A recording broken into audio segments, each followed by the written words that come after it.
नमस्कार माननीय प्रदेशाध्यक्ष जी, उपस्थित सभी माननीय पदाधिकारी मित्रों, हाल ही में मोदी सरकार में माननीय वित्त मंत्री श्रीमती वर्ष 2023-24 बजट देश के सामने प्रस्तुत किया। उसके कुछ प्रमुख बिंदु मैं आप सबके सामने रखने आया हूं। माननीय प्रधानमंत्री नरेंद्र मोदी जी, विकसित भारत का संकल्प एक तरह से नींव रखी गई है। मैं कहूंगा ये बजट गांव का, गरीब का, महिला का, मजदूर का, मध्यम वर्ग का, नौजवान का, किसान का, अनुसूचित जाति, जनजाति, पिछड़ा वर्ग का, समाज के सभी वर्गों के लिए इस बजट में कुछ ना कुछ है। ये खुशियों का बजट है और तभी तो इसकी जो प्रशंसा देश के कोने कोने से सुनने को मिली, हर वर्ग से सुनने को मिली। मित्रों, पहली बार कैपिटल इन्वेस्टमेंट एक्सपेंडिचर जो हम कहें, उसका आउटले 10 लाख करोड़ रुपया रखा गया है, जो पिछले वर्ष से 33% ज्यादा है। यानी कि इतनी इन्वेस्टमेंट कैपिटल एक्सपेंडिचर में होगी, जिसके कारण देश भर में आधारभूत ढांचा तो सुदृढ़ होगा ही, लाखों लोगों के लिए रोजगार के अवसर भी उत्पन्न होंगे। इसी तरह से ही रेलवे के लिए 2,40,000 करोड़ रुपए का बजट रखा गया है और ये 2,40,000 करोड़ का आउटले आज तक का सबसे ज्यादा प्रावधान किया गया है रेलवे में। और अगर मैं 2013-14 की तुलना में कहूं तो ये 9 गुना ज्यादा है। और जम्मू कश्मीर की ही बात करूं तो जम्मू कश्मीर के लिए भी अभी तक 3 प्रोजेक्ट 481 किलोमीटर के 28,440 करोड़ रुपए के प्रदेश में चल रहे हैं। लेकिन 2009 से लेकर 2014 के बीच में जब यूपीए 2 की सरकार थी तो जम्मू कश्मीर को मात्र 1,044 करोड़ रुपया मिला था, जबकि 2023-24 में केवल एक वित्तीय वर्ष में इस बार 6,003 करोड़ रुपए का प्रावधान किया गया, जो 6 गुना ज्यादा है। इसमें 4 वर्ल्ड क्लास स्टेशन बनाए जाएंगे। अमृत भारत स्टेशन जो हम बात करते हैं, बडगाम में हो, जम्मू तवी हो, माता वैष्णो देवी कटरा में है या उधमपुर में हो।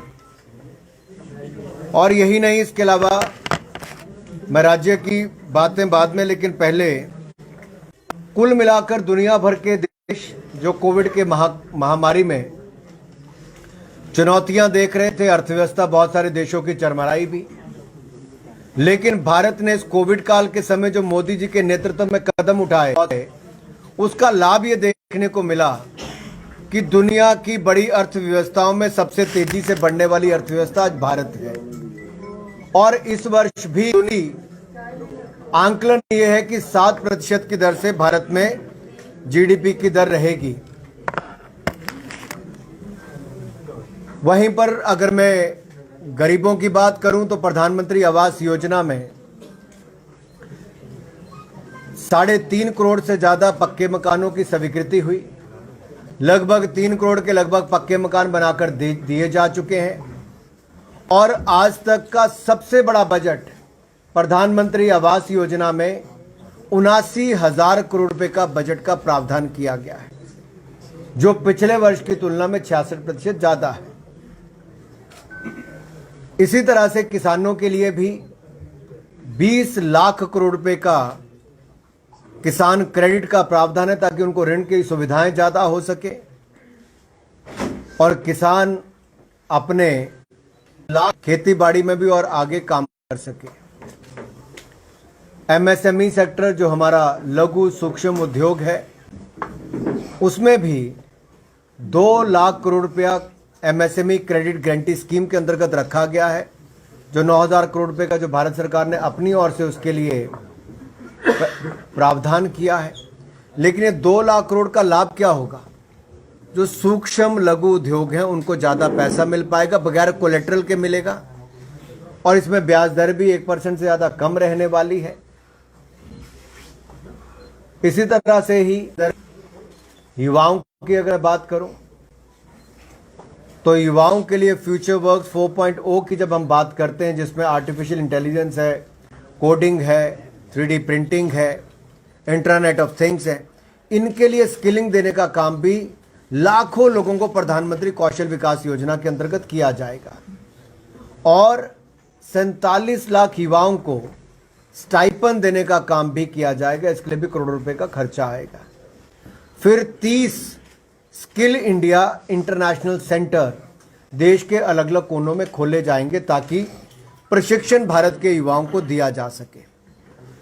3 centre of excellence artificial intelligence के खोले जाएंगे ताकि भविष्य के जो रोजगार है उसको लेकर भी आज के युवाओं को प्रशिक्षित किया जा सके, उनको अवसर दिए जा सके।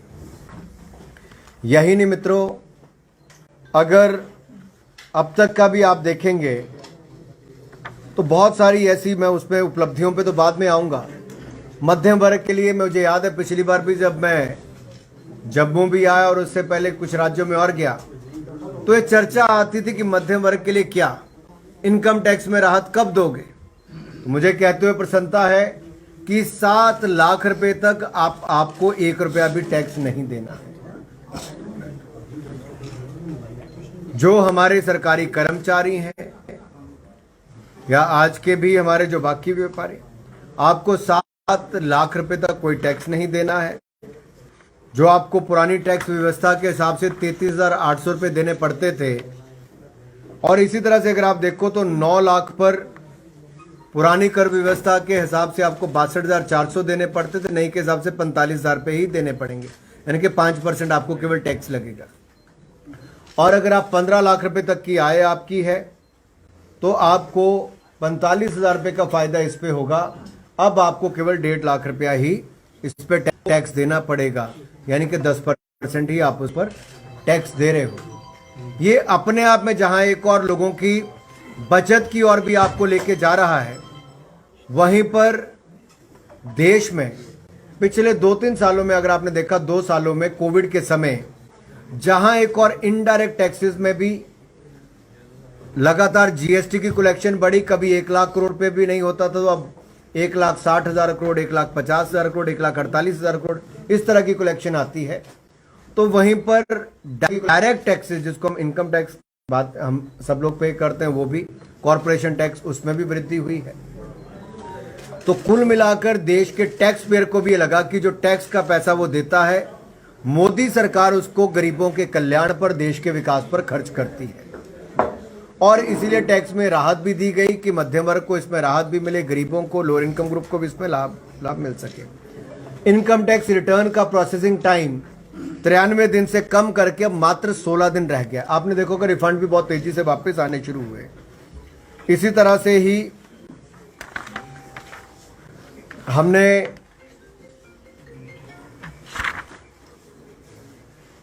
जो राज्य की सरकारें हैं उनको कोविड के समय 50 साल तक इंटरेस्ट फ्री लोन दिया ताकि वो कैपिटल एक्सपेंडिचर कर सके और अपने यहाँ पर कुछ रिफॉर्म्स ला सके। इसका राज्यों को बहुत लाभ मिला। मेरा छोटा सा राज्य हिमाचल प्रदेश है, जैसे हम जम्मू में हैं, तो 500 करोड़ रुपया दो बार हमें पिछली बार मिला और उसको 50 साल के बाद वापस करना है, बगैर ब्याज के वापस करना है। इस स्कीम को हमने फिर आगे लेकर आए हैं इस वर्ष के लिए, और ये लाभ यहाँ पर भी हमें मिलने वाला है। गरीबों के लिए 80 करोड़ गरीबों को 28 महीने तक बगैर किसी खर्च के मुफ्त में अनाज देने का काम मोदी सरकार ने किया। एक तरह से डबल अनाज उनको मिल रहा था। अब हमने अंत्योदय के लिए भी, और जो प्राथमिकता के वाले परिवार हैं उनको भी मुफ्त में अनाज मिलता रहेगा। इस साल के हमने उसको भी प्रावधान किया। 2 लाख करोड़ इसके ऊपर खर्च आएगा, और ये 2 लाख करोड़ रुपए से 80 करोड़ लोगों को तो लाभ मिलेगा ही, साथ में प्राथमिकता वाले, हमारे अंत्योदय और प्राथमिकता वाले इन परिवारों को लाभ मिल पाएगा। मित्रों, हम लोग किसानों की बात करते हैं तो 11 करोड़ किसानों को 2,26,000 करोड़ रुपया प्रधानमंत्री किसान सम्मान निधि के माध्यम से हम अब तक दे चुके हैं।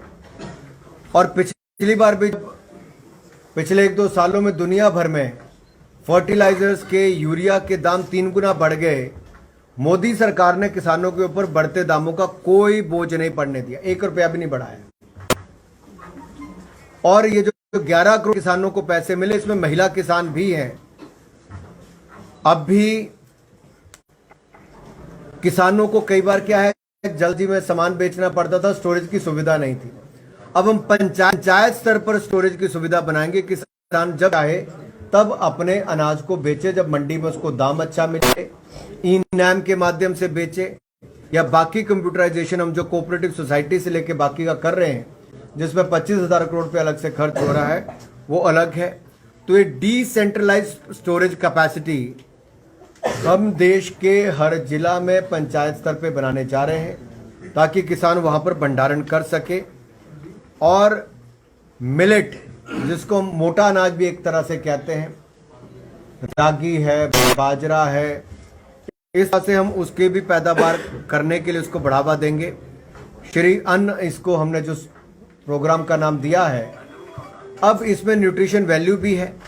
छोटा और सीमांत किसान इसको केवल पैदा करता है, इसकी एक्सपोर्ट भी ज़्यादा होगी तो किसान को आय भी ज़्यादा होगी। मत्स्य पालन के ऊपर भी, यानी कि फिशरीज के लिए भी 6,000 करोड़ रुपए की एक सब स्कीम अलग से लेकर आए हैं। जैसा मैंने कहा, 20 लाख करोड़ रुपए हम पशुपालन, डेयरी और मत्स्य पालन इसके लिए रखा है, ताकि हमारे किसानों के साथ साथ डेयरी, एनिमल हस्बेंड्री और फिशरी, इन सबको भी उसका लाभ मिल सके। मित्रों, हमारे ट्राइबल क्षेत्र, चाहे जम्मू कश्मीर से लेकर नॉर्थ ईस्ट तक सभी, या देश के अन्य राज्यों में भी, ट्राइबल्स के लिए विशेष तौर पर 740 एकलव्य स्कूल बच्चों के लिए खोले जाएंगे। 3.5 लाख ट्राइबल बच्चों को इसका लाभ मिलेगा। 38,000 टीचर्स की नियुक्ति की जाएगी और इसके माध्यम से हमारे युवाओं को आगे बढ़ने का अवसर मिलेगा। इसी तरह से ही पीएम विश्वकर्मा कौशल सम्मान, यानी कि पीएम विकास, इसकी शुरुआत की जा रही है, जहां पर हमारे जो हुनर वाले पारंपरिक शिल्पकार हैं, उनको टेक्नोलॉजी के साथ जोड़ना, नई सुविधाओं से लैस करना, मार्केट से लिंक करना, वो भी हम काम करने वाले हैं। उनके ब्रांड का भी प्रचार करना, इस सब पे से जोड़ेंगे। और इसके लिए पीएम विकास योजना को हम लेकर आए हैं।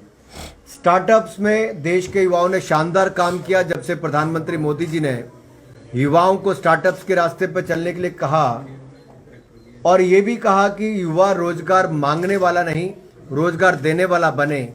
90,000 स्टार्टअप्स आज देश में शुरू हुई है। India has become the 3rd largest startup ecosystem in the world. जहां दुनिया में हमारा कहीं नाम नहीं था, आज दुनिया में भारत का स्टार्टअप 3रा सबसे बड़ा इकोसिस्टम बनकर तैयार हुआ है। और 107 भारतीय स्टार्टअप्स यूनिकॉर्न का दर्जा प्राप्त किए।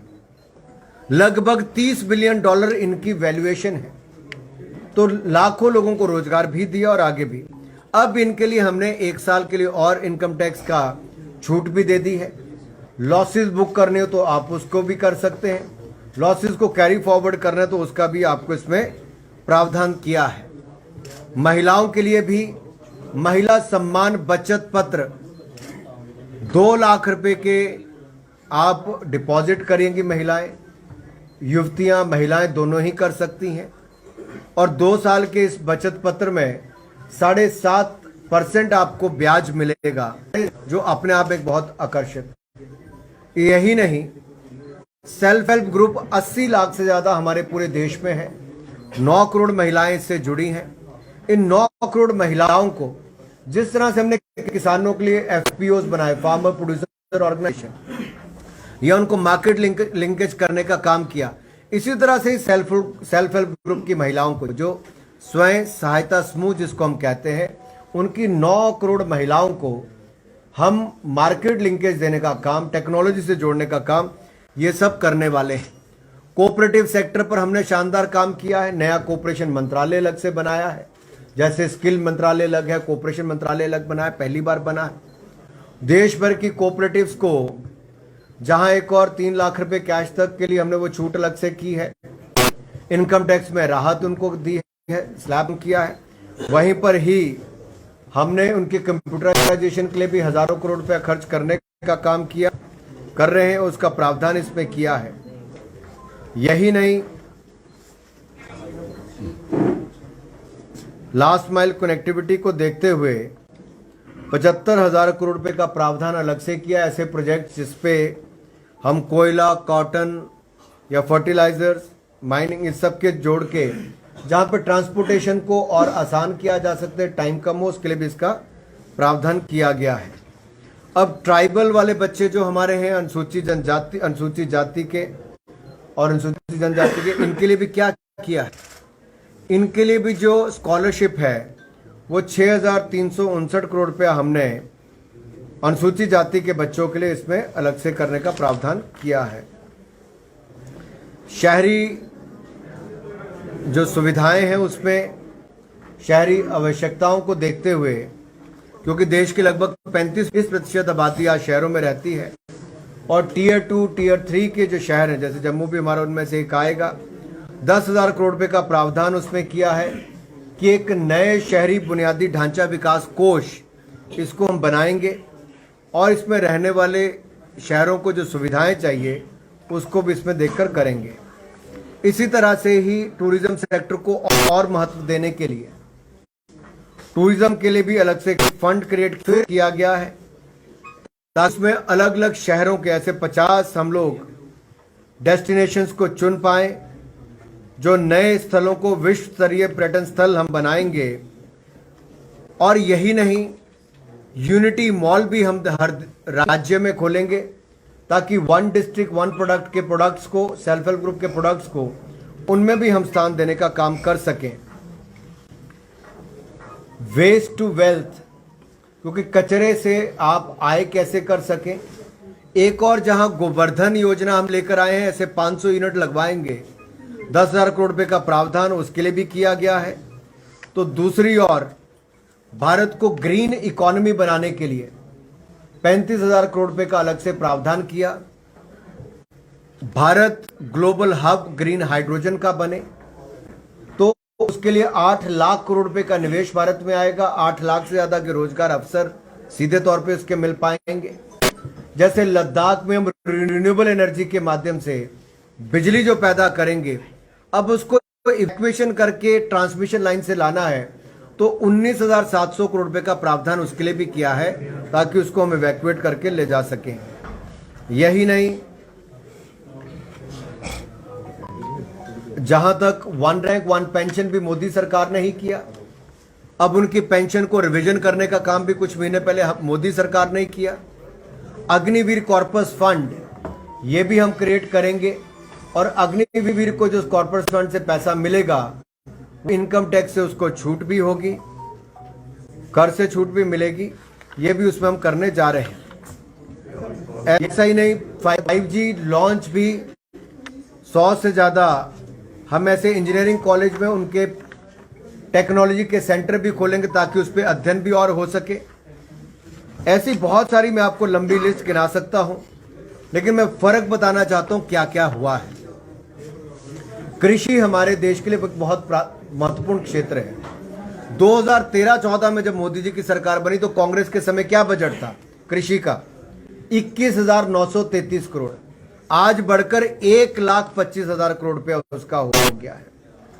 गृह मंत्रालय का बजट उस समय 52,504 करोड़ था, जो बढ़कर आज 1,96,000 करोड़ हो गया है। डिफेंस का बजट 2013-14 में 2,03,000 करोड़ था, आज बढ़कर 5,94,000 करोड़ हो गया है।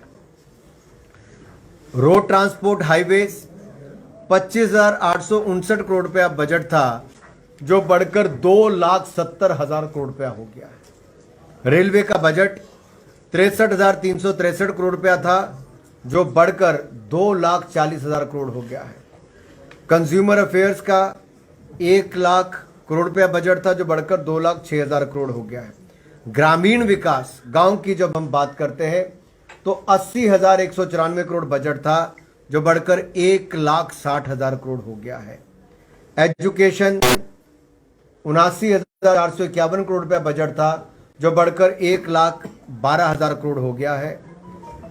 और इसी तरह से ही स्वास्थ्य का 37,330 करोड़ रुपया बजट था जो बढ़कर 88,936 करोड़ हो गया। इसी तरह से ही खेलों का बजट मेरे डिपार्टमेंट का तो उस समय मुश्किल से 850 करोड़ 864 करोड़ रुपया था जो बढ़कर 3397 करोड़ रुपया हुआ है। तो इस तरह से हम देखते हैं एक तौर तो बजट लगभग दुगने से ज्यादा इन 8 वर्षों में मोदी सरकार के समय हुए हैं। वहीं दूसरी ओर भारत में प्रति व्यक्ति आय भी लगभग दुगनी हुई है। ये भी अपने आप में एक बड़ी संतोषजनक स्थिति है 2014 के मुकाबले। और जैसा मैंने कहा कि भारतीय अर्थव्यवस्था इस साल 7% की दर से बढ़ने की उम्मीद है जो दुनिया की बड़ी अर्थव्यवस्थाओं में सबसे ज्यादा है। आप में से किसी ने कुछ पूछना है तो पूछ सकते हैं। सर, राहुल गांधी जी ने हमला किया है इस बजट को लेकर। उन्होंने कहा है कि इस बजट को लेकर कोई भी विजन नहीं है, जॉब की क्रिएशन को लेकर कोई भी विजन नहीं है, इसमें टैकल महंगाई को करने को लेकर और कोई भी इंटेंट नहीं है स्टेप इनइक्वालिटी को लेकर। सर कैसे देखते हैं? देखिए, जिस बजट में समाज के हर वर्ग के लिए कुछ ना कुछ हो और जिन 8 वर्षों में प्रति व्यक्ति आय दुगनी हो गई हो, भारतीय अर्थव्यवस्था 10वें नंबर से दुनिया की 5वीं सबसे बड़ी अर्थव्यवस्था बनी हो। मैं राहुल जी को याद करवाना चाहता हूं, राजीव गांधी जी के समय 100 रुपया भेजते थे तो 15 रुपया जमीन पे पहुंचता था लोगों के पास। मोदी सरकार में 100 रुपया भेजते हैं तो 100 का 100 पहुंचता है, क्योंकि 45 करोड़ से 48 करोड़ बैंक खाते खोले हैं। जनधन, आधार, मोबाइल, जैम ट्रिनिटी के माध्यम से पारदर्शिता, जवाबदेही हमने सिस्टम की खड़ी की है। आज गरीब से गरीब व्यक्ति भी, चाय वाला, ठेले वाला, रेडी वाला, वो क्यूआर अपने डिजिटल पेमेंट्स करता है। आप लोग भी करते हैं, जो दुनिया के बड़े बड़े देश नहीं कर पाए। हमने कोविन ऐप पर आपको डिजिटल सर्टिफिकेट दिए। 220 करोड़ वैक्सीन हमने मुफ्त में लगवाई। राहुल गांधी जी कहते थे विश्वास मत करो। 80 करोड़ गरीबों को हमने 28 महीने तक मुफ्त में राशन दिया। दुनिया भर में महंगाई 3-3, 4-4 गुना बढ़ी है। भारत में लगातार महंगाई कम करने का काम किया। मेरा राहुल गांधी जी, सोनिया गांधी जी से प्रश्न है, मनमोहन सिंह जी के समय महंगाई दर 12% थी 2012-13 में। तब तो दुनिया में ना युद्ध था ना कोविड था। आज 5% महंगाई की दर है।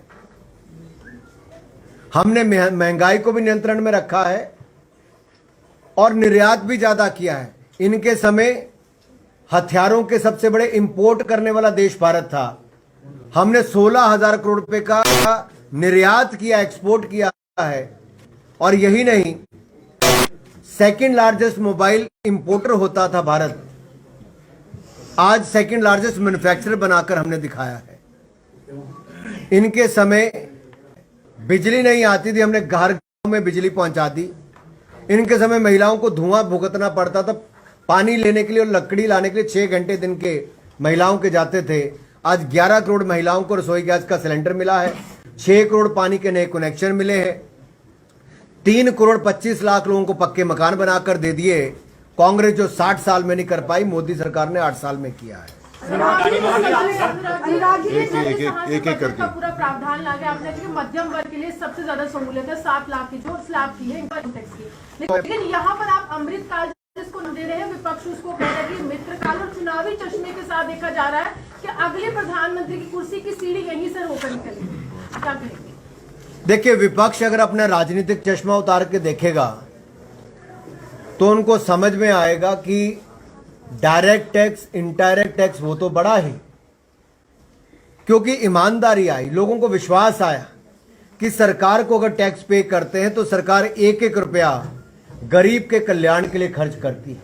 चाहे वो मुफ्त वैक्सीन हो, मुफ्त में अनाज की बात हो, बेहतर स्वास्थ्य सुविधाएं हो, आयुष्मान भारत के माध्यम से 60 करोड़ लोगों को मुफ्त में इलाज देने की बात हो, या फिर भारतीय अर्थव्यवस्था को आगे बढ़ाने की बात हो। 12 किलोमीटर सड़क बनती थी नेशनल हाईवे की कांग्रेस की सरकार में, आज 40 किलोमीटर प्रतिदिन नेशनल हाईवे बनता है। कांग्रेस के समय 2.5 किलोमीटर रेलवे लाइन बनती थी, आज लगभग 9 किलोमीटर बनती है। आज 9 किलोमीटर बनती है। तो कैसे फर्क पड़ा? यहां हमने सिस्टम को जवाबदेह किया है और इसलिए देश आगे बढ़ रहा है, इसलिए देश में निवेश आ रहा है। और शायद कांग्रेस को ये बातें लगातार चुभेंगी ही कि उन्होंने कभी ये देखा नहीं था कि ऐसा कैसे हो सकता है। और जब उनको हर साल वो उठाते थे कि मध्यम वर्ग को छूट दो, मध्यम वर्ग को छूट दो, गरीब के, अब इनको लगा हमने गरीब के लिए सब कुछ कर दिया, फिर इन्होंने मध्यम वर्ग की बात उठानी शुरू की। अब मध्यम वर्ग के लिए भी कर दिया है। अब देखिए 9 लाख रुपए वाले को अगर 45,000 रुपए केवल देने पड़ते हैं तो उसकी बचत कितनी होती है।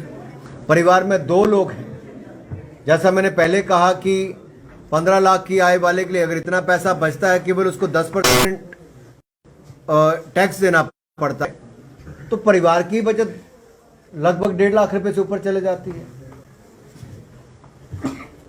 तो कांग्रेस के पास तो जवाब कोई नहीं बचा। अभी ऐसे ही प्रश्न उठाएंगे। महबूबा मुफ्ती ने भी इस बजट पर सवाल उठाया। उन्होंने कहा कि पूंजीपतियों के लिए बनाए हुए बजट है, इससे गरीब जनता को रंगी भर भी फायदा नहीं मिलेगा। किसको फायदा नहीं मिलेगा? गरीब लोगों को फायदा नहीं, उसे पूंजीपतियों के लिए बनाया हुआ ये बजट है और रटाया हुआ ये बजट है। महबूब मुफ्ती ने सवाल उठाया। देखिए, मैं इतना जरूर कहूंगा, जो लोग अनुच्छेद 370-35 से की राग अलापते थे, मैं तो भुक्तभोगी हूं। हम लोग 2011 में कलकत्ता से कश्मीर तक तिरंगा यात्रा करने आए और मुझे गिरफ्तार करके जेल में डाल दिया गया कि जम्मू कश्मीर में तिरंगा झंडा ना फहराया जाए। आज मोदी जी ने अनुच्छेद 370-35 को हटाया तो यहाँ शांति भी आई, निवेश भी आया, पर्यटक भी बढ़े और हर घर तिरंगा भी लहराया है। अब कुछ लोगों की राजनीति बंद हो गई, जिनका काम केवल एक पीढ़ी के बाद दूसरी पीढ़ी का प्रदेश में कब्जे कर, दूसरा जमीनों से लेके बाकी सब ना यही काम रहता था। अब वो सत्ता से बाहर हुए तो उनकी हालत थोड़ी खराब हुई है। सही मायने में कश्मीर को, जम्मू कश्मीर को आगे बढ़ाने का काम इसी सरकार में हुआ है और आगे भी हम यही करने वाले हैं।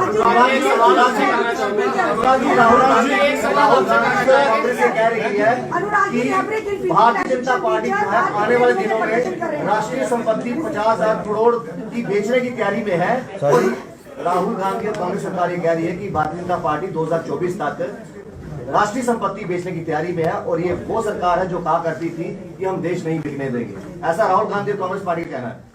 नहीं, मैं आज भी कहता हूं कि जो कांग्रेस के लोगों ने देश को लूटकर खोखला कर दिया, हमने वायदा किया था 2013-14 में कि सत्ता में आएंगे, ना खाएंगे ना खाने देंगे, और उस बात पर हम आज भी टिके कि 8 वर्ष हो गए, मोदी सरकार के ऊपर कोई एक पैसे का आरोप नहीं लगा सकता। ईमानदारी के साथ सरकार चलाई है और कह सकते हैं ना देश बिकने दिया है ना बिकने देंगे। भारत को मजबूत किया है, आगे बढ़ाया है और आगे ही बढ़ाने का काम कर रहे हैं।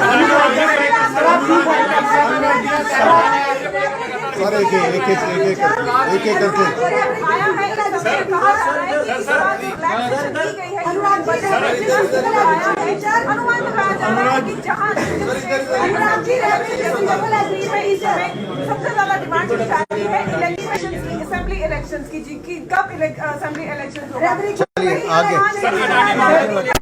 बजट को लेके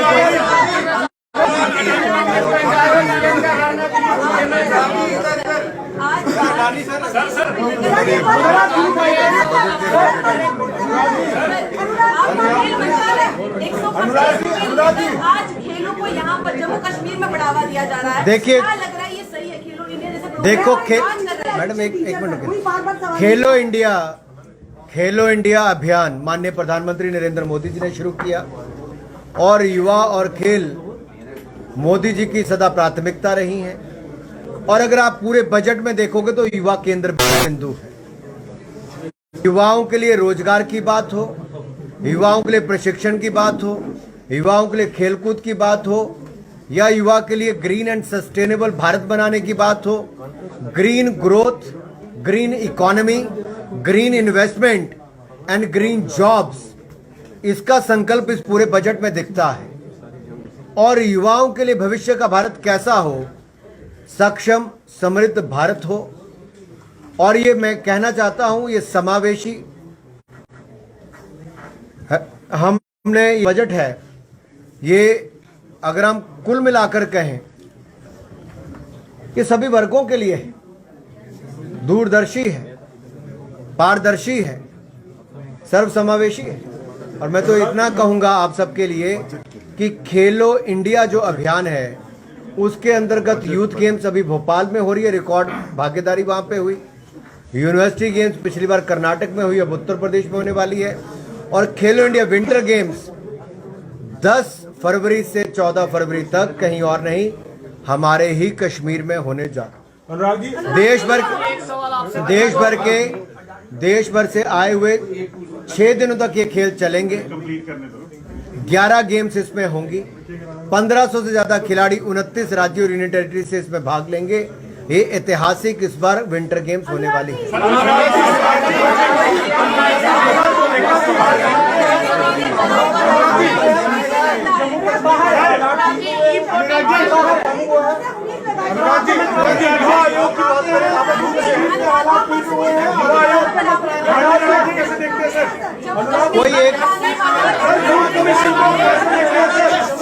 कोई एक बोलेगा, अगर पाकिस्तान में यूथ कमीशन को आप कैसे देखते हैं?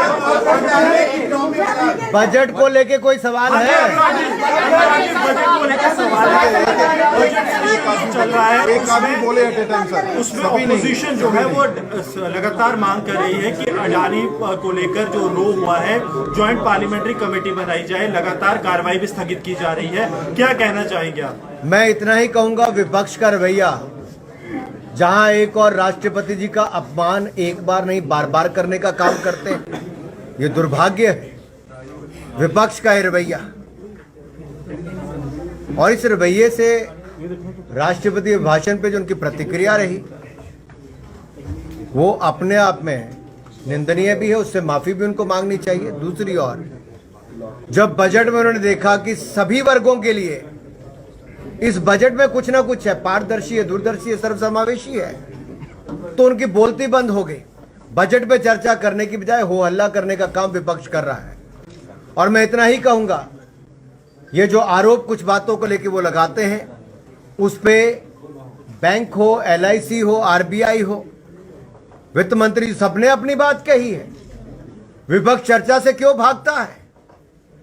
ना हमारे पास छिपाने के लिए कुछ है। और इसमें बड़ा स्पष्ट करना चाहता हूं, अगर इन सबने अपनी स्टेटमेंट्स दे दी हैं तो विपक्ष चर्चा से क्यों भागता है? हम चाहते हैं राष्ट्रपति अभिभाषण पर चर्चा हो, हम चाहते हैं बजट पे चर्चा हो। 140 करोड़ की आबादी आज अमृत काल के इस भारत को स्वर्णिम काल की ओर ले जाने के लिए अपने सुझाव दे रही है। ये बजट भारत को अमृत काल से स्वर्णिम काल की ओर लेकर जाएगा, विकसित भारत बनाने का काम करने जाएगा, नए भारत का निर्माण इससे होने जाएगा। विपक्ष अगर चर्चा से भागेगा तो जनता की अदालत में तो उनको एक बार फिर जवाब देना है।